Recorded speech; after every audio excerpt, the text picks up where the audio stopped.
नमस्कार दोस्तों, मैं हूं कुमार गौरव और हमारे इस online platform #competition as per आप सभी लोगों का स्वागत है।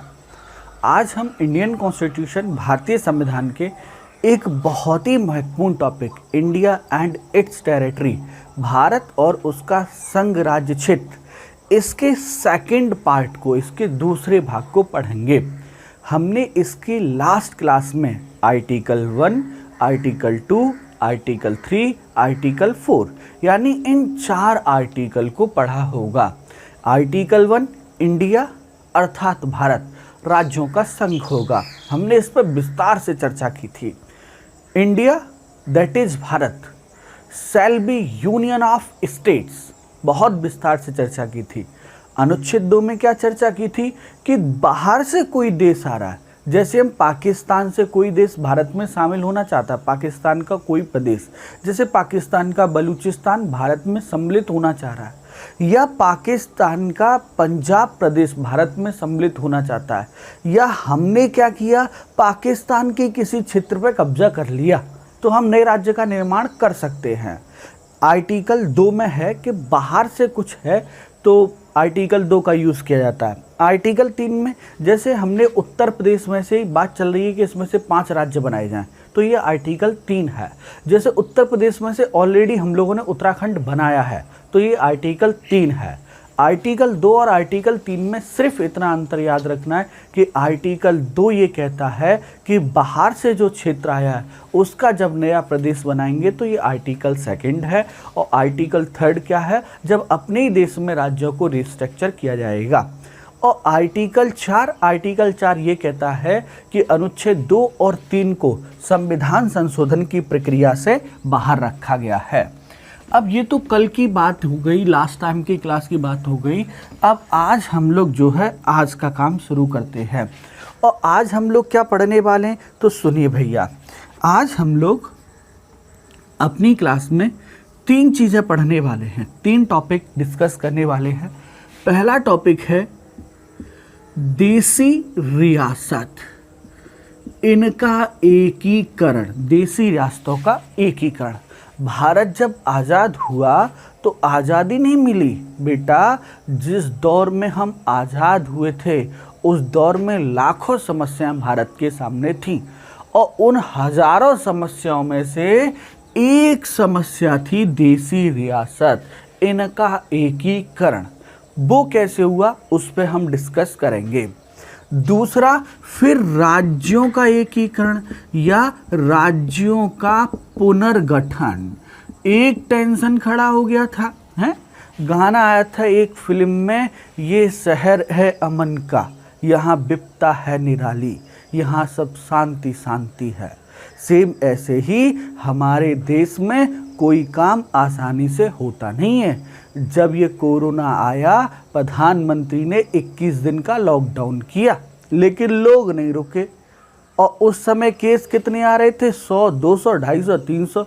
आज कितने केस आ रहे हैं, 30,000, 35,000, 32,000, 38,000। इस तरह से मैं क्या समझाने की कोशिश कर रहा हूँ कि हमारे देश में किसी भी समस्या को लोग सीरियसली लेते ही नहीं हैं। बवंडर खड़ा करना लोगों का प्रमुख उद्देश्य रहता है। जब देश आज़ाद हुआ तो राज्यों का पुनर्गठन ये बड़ी टेंशन बन गई थी, क्योंकि गुजराती भाषा वाले कह रहे थे हमें गुजरात दो, पंजाबी भाषा वाले कह रहे थे हमें पंजाब दो, नागा भाषा वाले कह रहे थे हमें नागालैंड दो, मराठी भाषा वाले कह रहे थे हमें महाराष्ट्र दो, हिंदी भाषा वाले कह रहे थे हरियाणा दो, मतलब भाषा के आधार पर नया राज्य। चलिए खैर कोई बात नहीं। और उसके बाद तीसरा टॉपिक जो आज हम पढ़ेंगे वो पढ़ेंगे नाम परिवर्तन। नाम परिवर्तन मतलब जैसे कि हमारे उत्तर प्रदेश का नाम पहले संयुक्त प्रांत था, अब क्या हो गया उत्तर प्रदेश। पहले था यूनाइटेड प्रोविजन, अब है उत्तर प्रदेश। पहले भी यूपी था, आज भी यूपी है। जैसे पहले मैसूर का नाम, अब जैसे वर्तमान में मैसूर का नाम कर्नाटक कर दिया गया है, तो ये नामों में जो परिवर्तन हुए हैं उसको भी हम लोग क्या करेंगे, डिस्कस करेंगे। तो आज की क्लास का मैंने आपको ये बताया। अब स्टार्ट करते आज का काम। देखिए, जिस समय हमारा देश आज़ाद हुआ था, जिस समय भारत आज़ाद हुआ था, उस समय की क्या व्यवस्था थी, जरा इस व्यवस्था पर अपन लोग डिस्कशन करते हैं। भारत की आज़ादी के समय का क्या चल रहा था। जिस समय हमारा देश आज़ाद हुआ था उस समय भारत दो भागों में बटा हुआ था। एक तो सबसे पहले जो था वो था ब्रिटिश क्षेत्र। ब्रिटिश क्षेत्र यानी ये वो क्षेत्र था, ब्रिटिश क्षेत्र वो क्षेत्र था जिस पर ब्रिटेन की सरकार का कब्जा था और ब्रिटेन की सरकार यहाँ ब्रिटेन सरकार का कब्जा था और ब्रिटेन सरकार ही शासन कर रही थी। और ब्रिटेन में लिख दे रहा हूँ, ब्रिटेन सरकार ही शासन कर रही थी।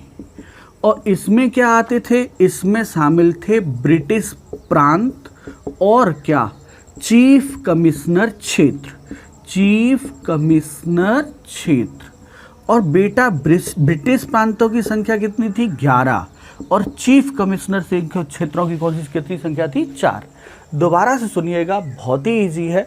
जब भारत आज़ाद हुआ था हमारा देश दो भागों में बटा हुआ था आज़ादी के समय। एक तो ब्रिटिश क्षेत्र यानी जिस पर ब्रिटेन सरकार का कब्जा था, जिस पर अंग्रेजों का कब्जा था, और इसमें क्या शामिल थे, ब्रिटिश प्रांत जिनकी संख्या 11 थी। दूसरा चीफ कमिश्नर क्षेत्र जिनकी संख्या 4 थी। अच्छा, अब इधर देखते हैं, इधर क्या था, तो दूसरा जो भाग था वो था देसी रियासत।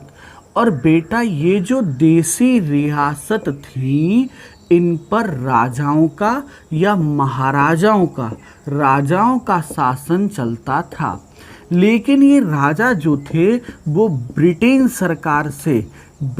की सरकार से किसी समझौते के द्वारा जुड़े हुए थे, किसी समझौते के द्वारा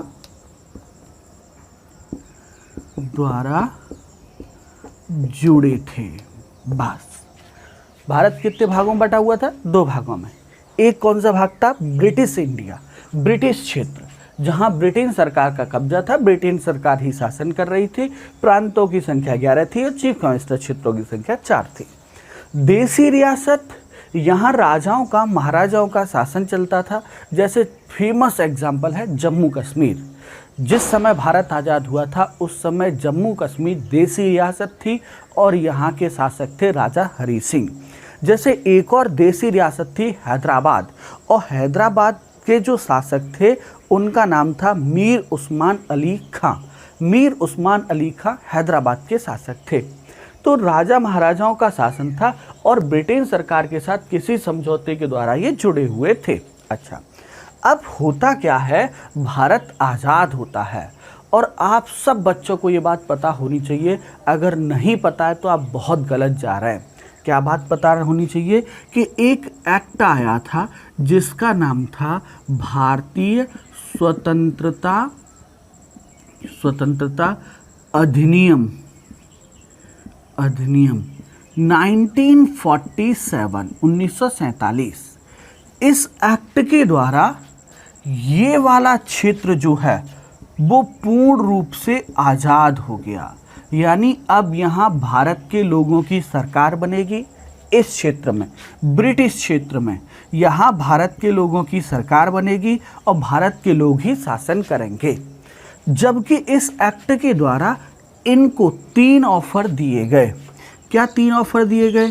पहला कहा गया कि आप या तो भारत में शामिल हो जाइए। पहला ऑप्शन तो आपके पास ये है। दूसरा ऑप्शन ये है भारत में नहीं, चलो पाकिस्तान में शामिल हो जाओ, गुड।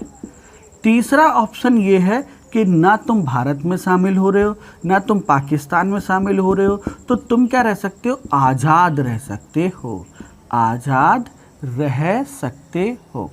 ये 3 ऑप्शन इनको दिए। वेरी गुड भाई, बहुत बढ़िया। क्या समझ रहे थे हम लोग? भारत शासन अधिनियम, भारतीय स्वतंत्रता अधिनियम 1947 के द्वारा ये क्षेत्र तो पूरा आज़ाद कर दिया अंग्रेजों ने। कहा कि यहाँ भारत के लोगों का अधिकार होगा, भारत के लोग अपनी सरकार बनाएं, भारत के लोग अपना काम करें, ये क्षेत्र। लेकिन देसी रियासत में अंग्रेजों ने क्या किया, 3 ऑप्शन दे दिए। पहला ऑप्शन ये दिया कि आप या तो भारत में शामिल हो जाइए, या तो पाकिस्तान में शामिल हो जाइए, या तो आज़ाद हो जाइए। भारत के सामने एक बड़ी समस्या थी। अब साहब ये देसी रियासत, इनका एकीकरण, देसी रियासत और देसी रियासतों का एकीकरण, मर्जअप ऑफ देसी रियासत, देसी रियासतों का एकीकरण, इसका एक विभाग बनाया गया। आज़ादी के बाद इसका क्या बनाया गया बेटा? विभाग। और विभाग के मंत्री बनाए गए सरदार वल्लभ भाई पटेल। और पटेल साहब के एक सहायक थे, असिस्टेंट थे, सीनियर आईएएस अधिकारी थे, सीनियर आईसीएस अधिकारी थे, जिनका नाम था मिस्टर बीपी मेनन।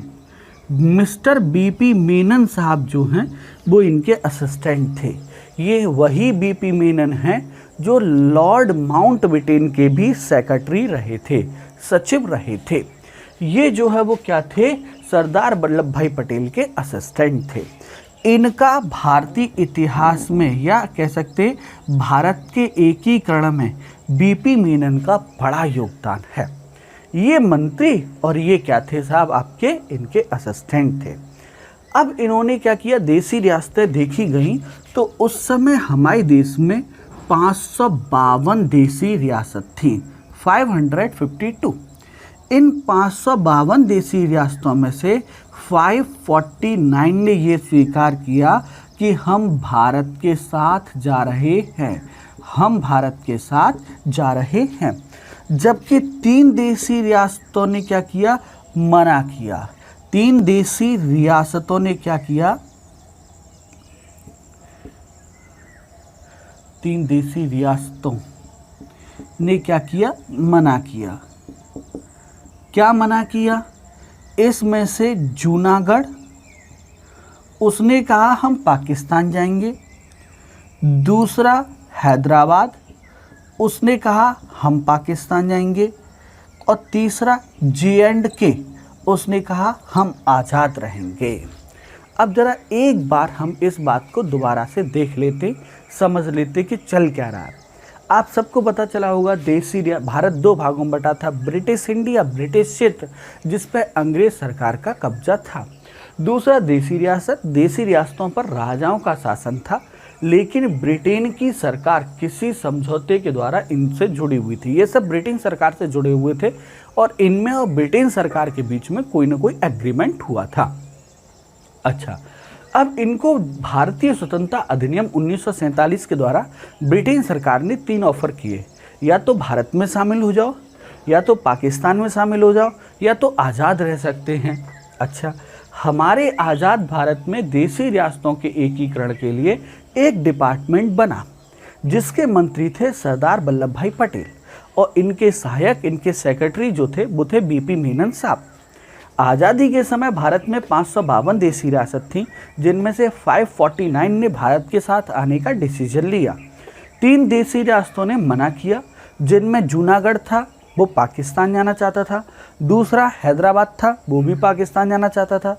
और तीसरा जम्मू एंड कश्मीर था, वो आज़ाद रहना चाहता था। अब जरा इनमें से एक एक की कहानी पढ़ते हैं, और एक एक की कहानी क्या? सबसे पहले लेते हैं जूनागढ़ को। बेटा, ये जो जूनागढ़ है ये गुजरात के सौराष्ट्र प्रदेश पर है।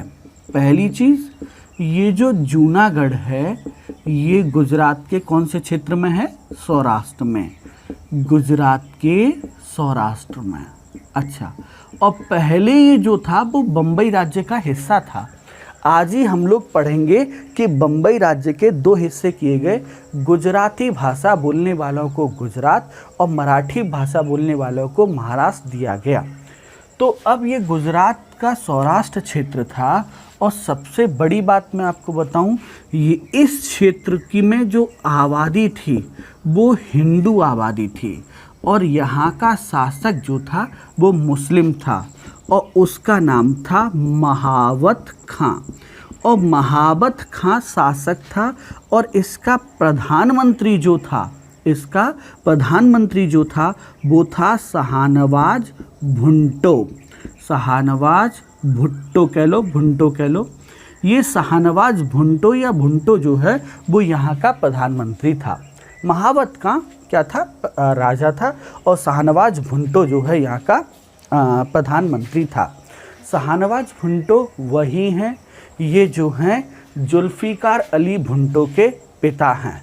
जुल्फ़िकार अली भुट्टो जो हैं वो पाकिस्तान के प्रधानमंत्री रह चुके हैं, और जुल्फ़िकार अली भुट्टो के बाद उनकी बेटी बेनज़ीर भुट्टो क्या रह चुकी हैं, पाकिस्तान की प्रधानमंत्री रह चुकी हैं। और बेनज़ीर भुट्टो के पति आसिफ अली जरदारी वो पाकिस्तान के राष्ट्रपति रह चुके हैं। और बेनज़ीर भुट्टो का बेटा बिलावल अली भुट्टो वो आजकल पाकिस्तान में छोटे मोटे तो नहीं कह सकते, बड़े नेता हैं, लेकिन पगलैट हैं। अच्छा, अब होता क्या है, यहाँ आबादी हिंदू थी और ये मुस्लिम थे महाबत खां। तो महाबत खां ने ये घोषणा की कि हम पाकिस्तान के साथ जाएंगे। जब इन्होंने ऐसी घोषणा कर दी तो साहब जनता ने क्या कर दिया, विद्रोह कर दिया। ये भाग के कहाँ चले गए, पाकिस्तान चले गए। और जब ये भाग के पाकिस्तान चले गए तो सत्ता इनके हाथ में आ गई, और इन्होंने चुपचाप सरदार वल्लभ भाई पटेल से कहा कि भैया आप आइए, इसको संभालिए। तो सरदार वल्लभ भाई पटेल ने कहा ना, हम जनमत संग्रह करवाएंगे। और जनमत संग्रह हुआ और 99% जनता ने भारत के साथ आने की बात कही। और जनवरी 1948 में भारत को जो है, जूनागढ़ को जो है वो भारत में मिला लिया गया। जूनागढ़ गुजरात के सौराष्ट्र में है, हिंदू आबादी वाला क्षेत्र था, शासक यहाँ मुस्लिम थे, महाबत खां थे, और ये शाहनवाज भुट्टो जो हैं ये यहाँ के प्रधानमंत्री थे। जनमत संग्रह के द्वारा 99% वोटों से जनवरी 1948 में इसको भारत में मिलाया गया। अब दूसरी देसी रियासत देखते हैं, और वो है हैदराबाद। हैदराबाद में आपको बता दूं एक बहुत बड़ी देसी रियासत थी। उसका कुछ क्षेत्र तमिलनाडु को दे दिया गया है, कुछ क्षेत्र आंध्र प्रदेश तेलंगाना को दे दिया गया है, कुछ क्षेत्र महाराष्ट्र को दे दिया गया है, और कुछ क्षेत्र कर्नाटक को भी दिया गया। इतनी बड़ी देसी रियासत थी। जैसे आज हमारे देश में अपनी सेना है भारतीय सेना, बिल्कुल इसी तरह इसकी सेना थी जो हैदराबाद की सेना थी। इसका अपना रेलवे था, जैसे आज हमारा रेलवे चलता है भारतीय रेल, इसका अपना रेलवे था जिसका नाम था हैदराबाद रेलवेज। मतलब बहुत ही शक्तिशाली जो है देसी रियासत थी हैदराबाद। और इस हैदराबाद का जो शासक था उसका नाम था मीर उस्मान अली खां। मीर उस्मान अली खां ये जो हैं क्या थे, यहाँ के शासक थे, राजा थे। इन्होंने घोषणा की कि हम जाएंगे भैया क्या, पाकिस्तान में। अच्छा, सरदार वल्लभ भाई पटेल ने कई बार बात करने का प्रयास किया, और जब बात नहीं बनी तो बेटा 13 सितंबर 1948 को भारतीय सेना हैदराबाद गई और उन्होंने ऑपरेशन पोलो चलाया। और उसके 5 दिन बाद 18 सितंबर 1948 को किसे हैदराबाद को भारत में मिला लिया गया। हालांकि बाद में इसका विरोध भी हुआ, लेकिन मिला लिया गया। कब? हैदराबाद हमारे देश की एक अच्छी बड़ी रियासत थी, शासक थे मीर उस्मान अली खां, पाकिस्तान जाना चाहते थे, कई बार प्यार से बात की गई, इनको समझ नहीं आया, तो 13 सितंबर 1948 को ऑपरेशन पोलो के द्वारा भारतीय सेना ने 18 सितंबर 1948 को इसे भारत में मिला लिया गया। कहते हैं कि उस समय हैदराबाद में पोलो गेम जो होता है उसके बहुत सारे क्या थे, मैदान थे, तो इसीलिए इस ऑपरेशन को नाम दिया गया था ऑपरेशन पोलो। अब साहब एकदम विवादित वाली जो देसी रियासत है वो आती है। वो कौन सी रियासत है? J&K, Jammu and Kashmir. यहाँ राजा थे हरी सिंह, और इन्होंने अपना स्टैंड क्लियर किया था कि ना तो हम भारत के साथ जाएंगे। क्यों भारत के साथ क्यों नहीं जाओगे? क्योंकि वहाँ लोकतंत्र चल रहा है, और लोकतंत्र चल रहा है मतलब हमारा राज सिंहासन चला जाएगा, हम जो इतना बढ़िया चल रही है ऐस पानी वो सब बंद हो जाएगा, इसीलिए हम भारत के साथ नहीं जाएंगे। और ना हम पाकिस्तान के साथ जाएंगे। क्यों? क्योंकि यहाँ के जो शासक थे राजा हरी सिंह, वो हिंदू शासक थे और जनता यहाँ की क्या थी? मुस्लिम थी। अच्छा, और अगर ये पाकिस्तान के साथ जाते तो पाकिस्तान मुस्लिम देश है और वो एक राजा हिंदू नहीं रहने देगा, वो एक हिंदू को राजा नहीं रहने देगा। अच्छा, इसलिए इन्होंने डिसीजन लिया कि हम क्या करेंगे? आज़ाद रहेंगे, आज़ाद रहेंगे। और आप सबको पता है 1933 से 1933 से ही पाकिस्तान ने कश्मीर को अपना जो है ड्रीम बना लिया था। जब भी पाकिस्तान सपना देखता था कि पाकिस्तान के लोग जब भी सपना देखते थे कि पाकिस्तान नाम का कोई एक देश होगा, तो उसमें क्या आता था? पंजाब हो गया, अफ़गानिस्तान मतलब नॉर्थ वेस्ट फ्रंटियर स्टेट हो गया, और आपका बलूचिस्तान हो गया, कश्मीर हो गया, इन क्षेत्रों को मिलके पाकिस्तान का निर्माण होता था। अच्छा, अब राजा हरी सिंह ने मना किया कि हम जो है हम आज़ाद रहेंगे। पाकिस्तानी सेना ने इस पर आक्रमण किया और उसके बाद 27 अक्टूबर 1947 को इन्होंने विलय पत्र पर हस्ताक्षर किया, विलय पत्र पर हस्ताक्षर किया। और विलय पत्र पर हस्ताक्षर के द्वारा जम्मू कश्मीर को भारत में मिला लिया गया। तो पहली देशी रियासत 27 अक्टूबर 1947 को विलय पत्र पर हस्ताक्षर के द्वारा जम्मू कश्मीर को भारत में मिला लिया गया। तो बेटा हम लोग डिस्कस कर रहे थे पहली चीज़ देशी रियासतों का मर्जब। 552 देशी रियासत थी, जिनमें से 549 ने आत्मसमर्पण किया। जूनागढ़ को जनमत संग्रह के द्वारा भारत में मिलाया गया, हैदराबाद को पुलिस कार्रवाई के द्वारा भारत में मिलाया गया, और जम्मू कश्मीर को विलय पत्र पर हस्ताक्षर के द्वारा भारत में मिलाया गया। अब अगला अपना अगला टॉपिक देखते हैं, और वो है राज्यों का एकीकरण। राज्यों का एकीकरण। अच्छा, राज्यों का एकीकरण। देखो बेटा, जब हमारा देश आज़ाद हुआ था तो राज्य ना 4 कैटेगरी में बटे थे, ए, बी, सी और डी। इन 4 कैटेगरी में बटे हुए थे और आज़ादी का प्रोग्राम अभी चल रहा था। अभी संविधान सभा की पहली बैठक हुई थी कि पूरे देश से आवाज़ आने लगी कि हमें अलग देश चाहिए, अलग राज्य चाहिए, भाषा के आधार पर अलग राज्य चाहिए। इस मांग को देखते हुए हमारी संविधान सभा के अध्यक्ष डॉक्टर राजेंद्र प्रसाद ने हर कोई मांग कर रहा था कि हमें भाषा के आधार पर अलग राज्य चाहिए। इस मांग को देखते हुए डॉक्टर राजेंद्र प्रसाद ने 27 नवंबर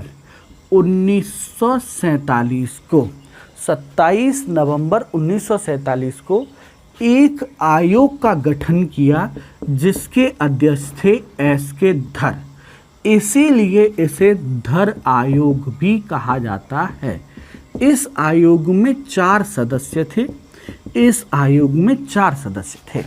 दोबारा से सुनिएगा, आज़ादी के समय हमारे देश में 4 प्रकार के राज्य थे, ए कैटेगरी के, बी कैटेगरी के, सी कैटेगरी के, डी कैटेगरी के। इन फ्यूचर एक ऐसा टॉपिक आएगा जिसमें मैं आपको ये समझाऊंगा, आप चिंता न करिएगा कि ए कैटेगरी में कौन से राज्य थे, बी में कौन से थे, सी में कौन से थे, डी में कौन से थे, ये मैं आपको बताऊंगा, आप टेंशन न लीजिएगा। अब साहब क्या होता है कि पूरे देश से मांग आ रही थी कि भाषा के आधार पर राज्य दो, भाषा के आधार पर राज्य दो। तो डॉक्टर राजेंद्र प्रसाद ने क्या किया, 27 नवंबर 1947 को एक आयोग का गठन किया, जिसके अध्यक्ष थे एस.के. धर। इसीलिए इसे धर आयोग के नाम से जाना जाता है और इसमें 4 सदस्य थे। कितने सदस्य थे? 4। इस आयोग ने 10 दिसंबर 1948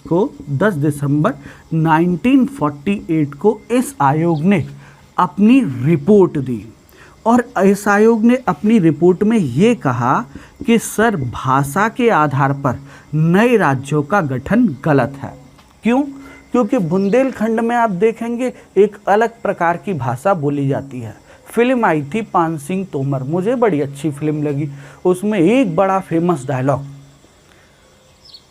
कौन सा फेमस डायलॉग था एक, कि वो चंबल में क्या डाकू रहते हैं, डकैत रहते? कहा ना साहब, डकैत तो जो है पार्लियामेंट में बैठते, वहाँ कौन रहते हैं? बागी रहते हैं। और हमारे जो है चाचा बहुत बड़े बागी रहे।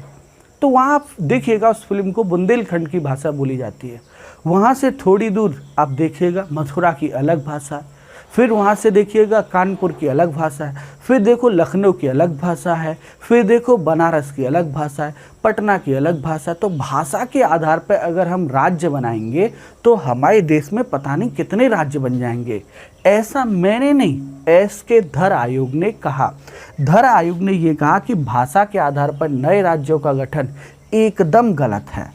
हम क्या कर सकते हैं? हम प्रशासन के आधार पर, हम क्या कर सकते हैं? भौगोलिक आधार पर, भौगोलिक आधार पर, प्रशासन के आधार पर और वित्त के आधार पर, प्रशासनिक विकास, भौगोलिक विकास और वित्त विकास के आधार पर नए राज्यों का गठन किया जाना चाहिए। दोबारा से सुनिएगा, भारत में ऐसा हुआ है, कैसा हुआ है कि भाषा के आधार पर नए राज्यों की मांग हो रही थी, जिसको ध्यान में रखते हुए डॉक्टर राजेंद्र प्रसाद ने धर आयोग का गठन किया। इसमें 4 सदस्य थे। 10 दिसंबर 1948 को इस आयोग ने अपनी रिपोर्ट दी, जिसमें ये कहा कि भाषा के आधार पर नए राज्य बनाए जाना गलत है। प्रशासन के आधार पर, भौगोलिक आधार पर, वित्त के विकास के आधार पर नए राज्य बनाए जाने चाहिए। जब रिपोर्ट आई पूरे देश में बवाल हो गया, और पूरे देश में बवाल हो गया तो इस बवाल को देखते हुए 19 के दौर में आपका 1948 में ये रिपोर्ट आई थी, 1949 या 1950 रहा होगा। तो 1949 या 50 में एक कमेटी फिर बनी, JBP कमेटी। जे का मतलब जवाहर लाल नेहरू, वी का मतलब वल्लभ भाई पटेल और पी का मतलब पट्टाभी सीतारमैया।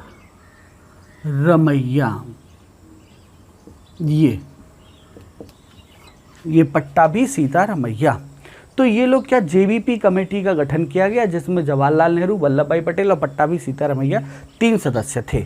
और इस कमेटी से ये कहा गया कि आप इस रिपोर्ट की जांच करो, ये सही है या गलत है। आप जो धर आयोग ने रिपोर्ट दी है उस रिपोर्ट की जांच करो।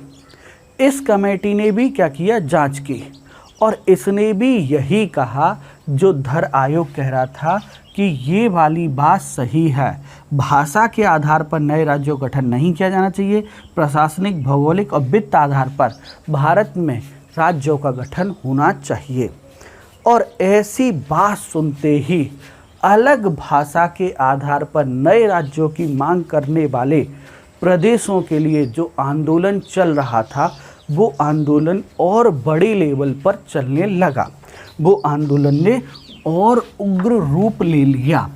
और तेलुगु भाषा के एक नेता थे जो ये कह रहे थे कि मद्रास राज्य में से, जो ये कह रहे थे मद्रास का मतलब आधुनिक तमिलनाडु, मद्रास राज्य में से तेलुगु भाषा बोलने वालों के लिए अलग राज्य बनाया जाना चाहिए और उस राज्य का नाम होगा आंध्र प्रदेश। वो क्या करने लग गए, आंदोलन करने लग गए। नेताजी का नाम था पोट्टी श्री रामालू।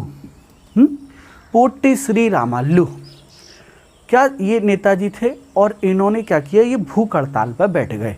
इन्होंने कहा कि हमें अलग राज्य चाहिए, नहीं तो हम जो है हंगर स्ट्राइक, भूख हड़ताल पर बैठ जाएंगे। ये भूख हड़ताल पर वास्तव में बैठ गए और 56 दिन की लंबी भूख हड़ताल के बाद, 56 दिन की लंबी भूख हड़ताल के बाद बेटा 15 दिसंबर 1952 को इनकी डेथ हो गई।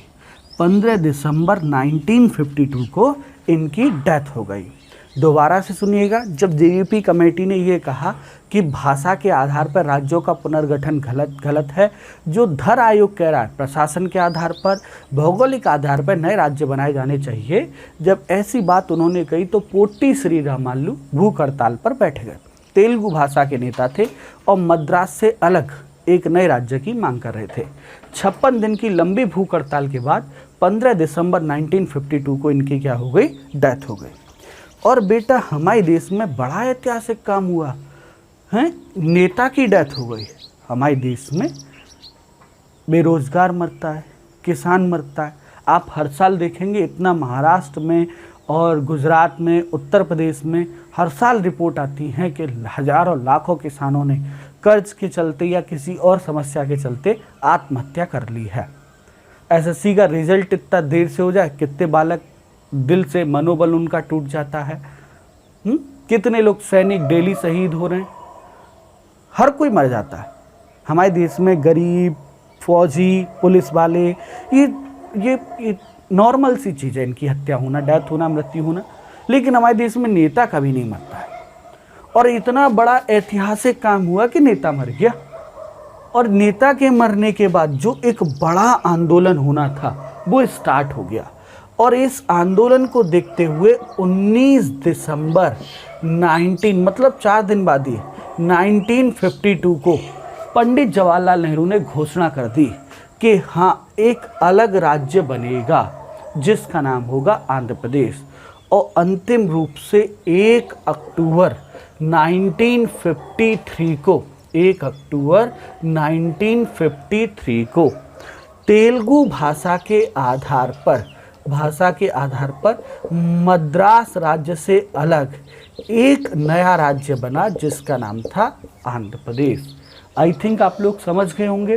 तो ये बहुत अच्छा क्वेश्चन है कि भाषा के आधार पर बनने वाला भारत का पहला राज्य। तो 10 अक्टूबर 1953 को भाषा के आधार पर बनने वाला पहला राज्य मद्रास था।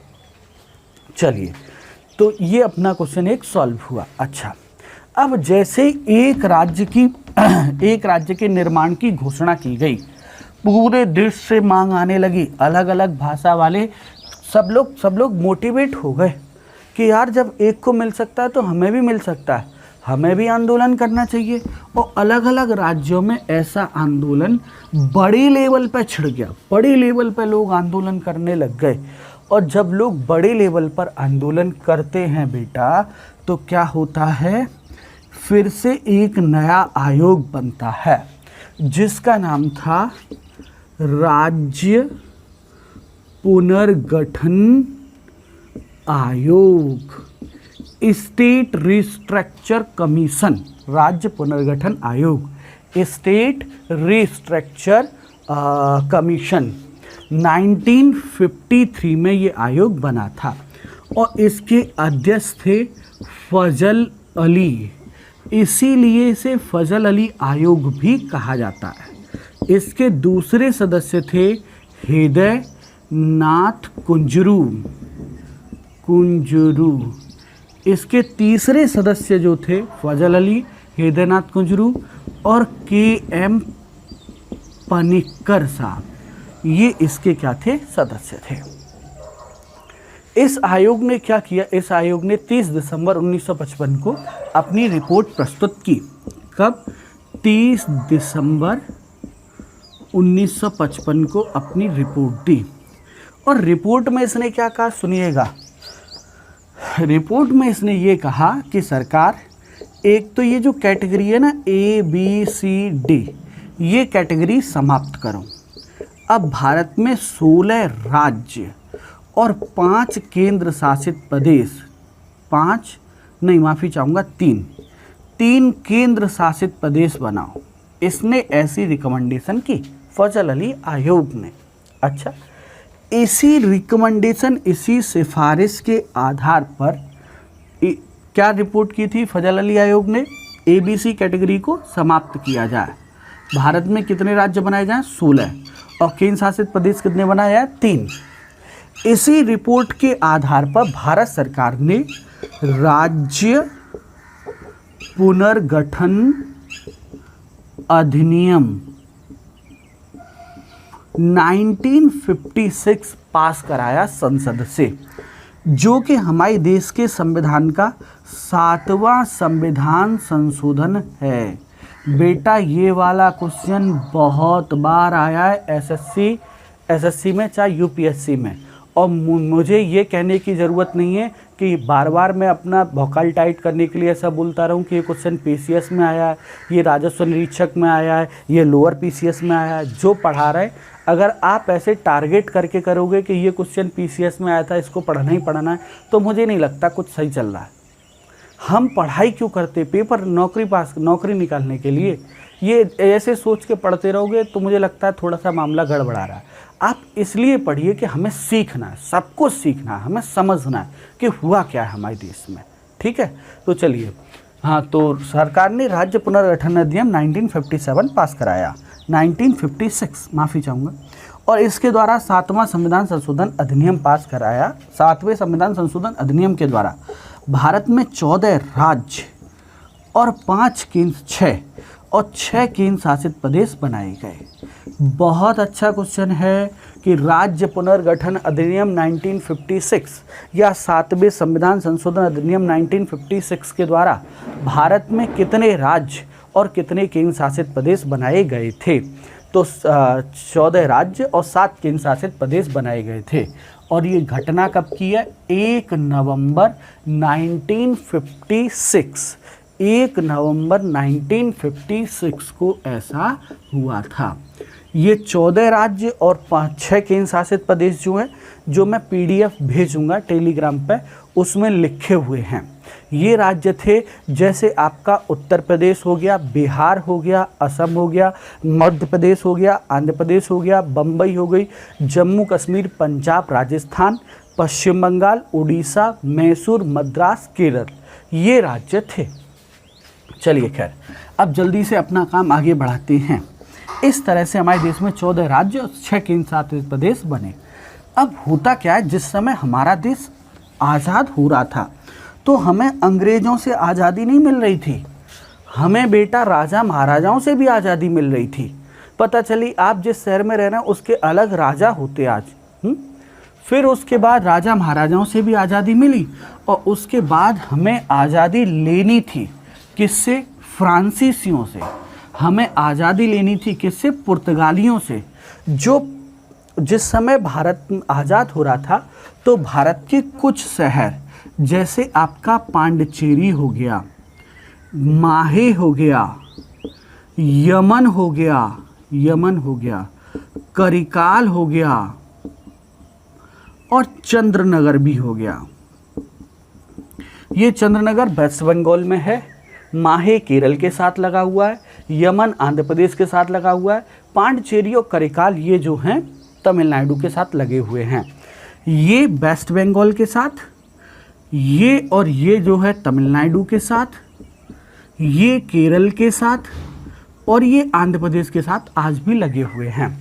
1954 में भारत सरकार ने फ्रांसीसियों से एक समझौता किया और इस पूरे क्षेत्र को एक नया नाम दिया पांडिचेरी, और भारत में जोड़ लिया गया। कब? 1954 में। 1954 में पांडिचेरी, माहे, यमन, करिकाल और चंद्रनगर को भारत सरकार ने फ्रांसीसियों से प्राप्त किया और भारत में एक नया केंद्र शासित प्रदेश पांडिचेरी बनाया गया। अब बेटा घटना कब की है?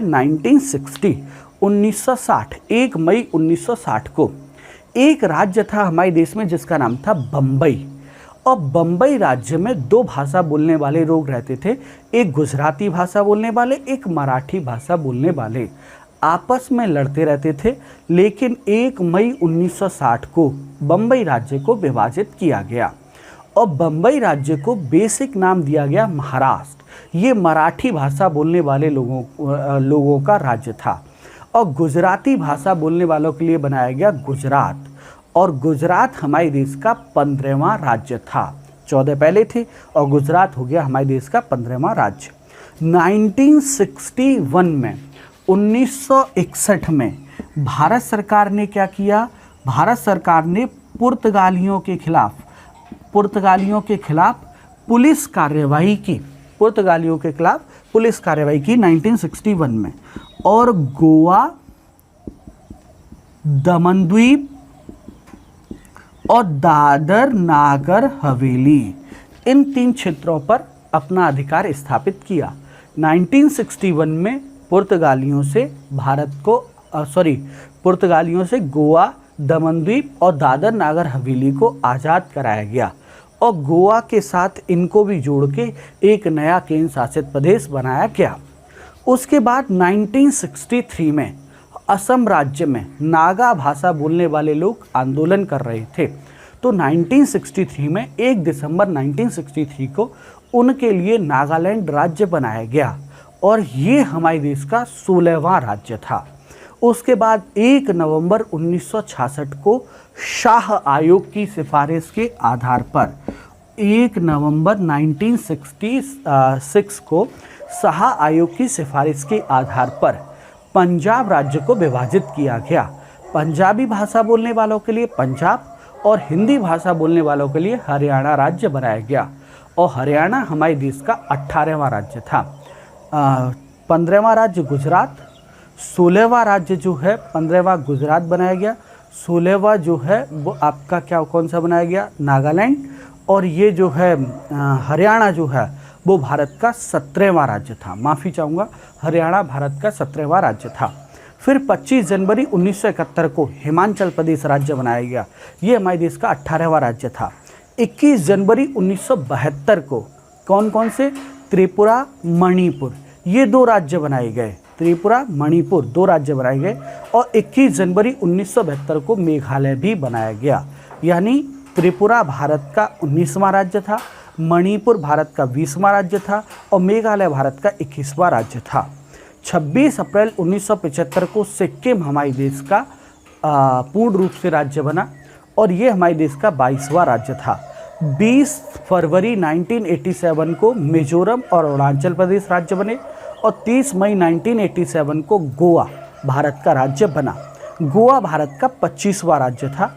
1 नवंबर 2000 को मध्य प्रदेश से अलग करके छत्तीसगढ़ भारत का नया राज्य बना। छत्तीसगढ़ भारत का 26वां राज्य था। उसके बाद 9 नवंबर 2000 को उत्तर प्रदेश से अलग उत्तराखंड राज्य बना और ये हमारे देश का 27वां राज्य था। 15 नवंबर 2000 को बिहार से अलग झारखंड बना और झारखंड हमारे देश का जो है वो 28वां राज्य था। 2 जून 2014 को आंध्र प्रदेश से अलग तेलंगाना भारत का 29वां राज्य बना। लेकिन 31 अक्टूबर 2019 को भारत सरकार ने क्या किया, जम्मू कश्मीर राज्य का दर्जा समाप्त किया और वहाँ 2 केंद्र शासित प्रदेश बनाए गए, जिसके बाद हमारे देश में राज्यों की संख्या दोबारा से 28 और केंद्र शासित प्रदेशों की संख्या 9 हो गई। उसके बाद केंद्र शासित प्रदेशों की संख्या 9 हो गई।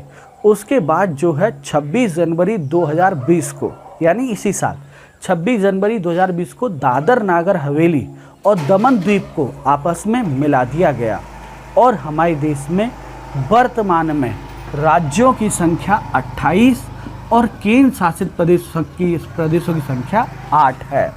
दोबारा से सुनिएगा, 26 जनवरी 2020 को 26 जनवरी 2020 को दादर नागर हवेली और दमन द्वीप को आपस में क्या कर दिया गया, मिला दिया गया और वर्तमान में भारत में 28 राज्य और 8 केंद्र शासित प्रदेश हैं।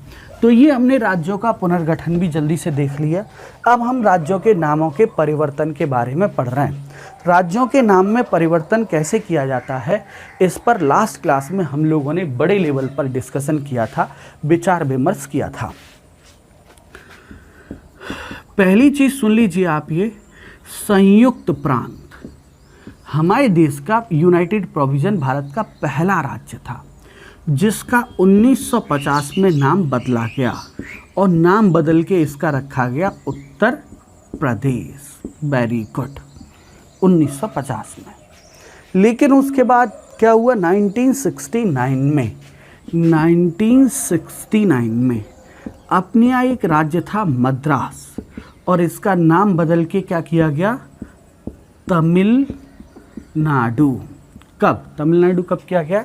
1969 में। फिर 1973 और राज्य का नाम था क्या बेटा? मैसूर, और बदल के क्या किया गया? कर्नाटक। Very good. और 1973 में ही एक केंद्र शासित प्रदेश था 1973 में, जिसका नाम था लक्षद्वीप। इसका नाम रखा गया लक्षद्वीप, लक्षद्वीप ऐसा 1973। फिर 1992 में 1992 में 69th constitutional amendment act, 69th constitutional amendment act, और ईयर कौन सा लगेगा आपका? ईयर 1992 के द्वारा क्या किया गया? दिल्ली का नाम बदला गया, और दिल्ली का नाम बदल के रख दिया गया NCR दिल्ली, मतलब नेशनल कैपिटल रीजन दिल्ली, राष्ट्रीय राजधानी क्षेत्र दिल्ली, 1992 में। उसके बाद फिर 2011 में नाम बदला गया, और 2011 में नाम किसका बदला गया? 2006 में बदला गया। पहले 2006 में उत्तरांचल का नाम जो है बेटा, वो क्या किया गया? उत्तराखंड। और यहीं एक और नाम बदला गया था, पांडिचेरी। क्या किया गया इसका नाम? पुदुचेरी है। अच्छा, एक फिर वो 2011 वाला, और 2011 में किसका नाम बदला गया? उड़ीसा का। क्या नाम रखा गया?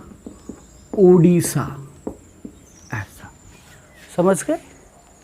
ये राज्यों के नाम में परिवर्तन है।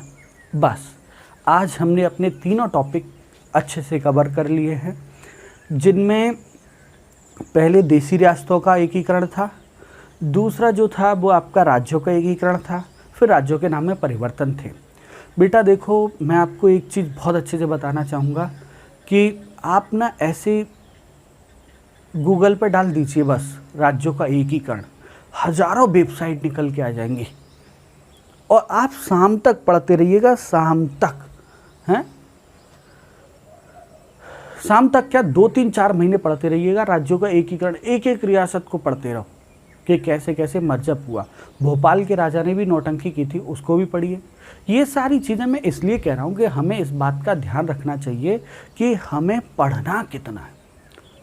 अगर हम किसी दावत में गए, हालांकि कोरोना की वजह से दावत हो ही नहीं रही है, सबसे बड़ी समस्या तो ये है, और अगर हो रही है तो दावत में ये नहीं कि हम ना कुछ खाएं और हम इतना कुछ खा लें। दावत है, हमें अपना भी ख्याल रखना पड़ेगा ना। इसीलिए आज कंटेंट की बहुत दावत फैली हुई है। यूट्यूब पे आप डाल दीजिए कोई भी टॉपिक, लाखों लेक्चर उसके निकल आएंगे, लेकिन हमें ये ध्यान रखना है कि हमें कितना पढ़ना है। सही पोषण ये आज की सबसे बड़ी ज़रूरत है, और मुझे देख के तो लगता ही है शायद, है ना। तो आज की क्लास हम लोग यहीं ख़त्म करते हैं। मैं आशा करता हूँ बहुत कुछ आपको सीखने और समझने को मिला होगा। इसके साथ ही थैंक यू सो मच।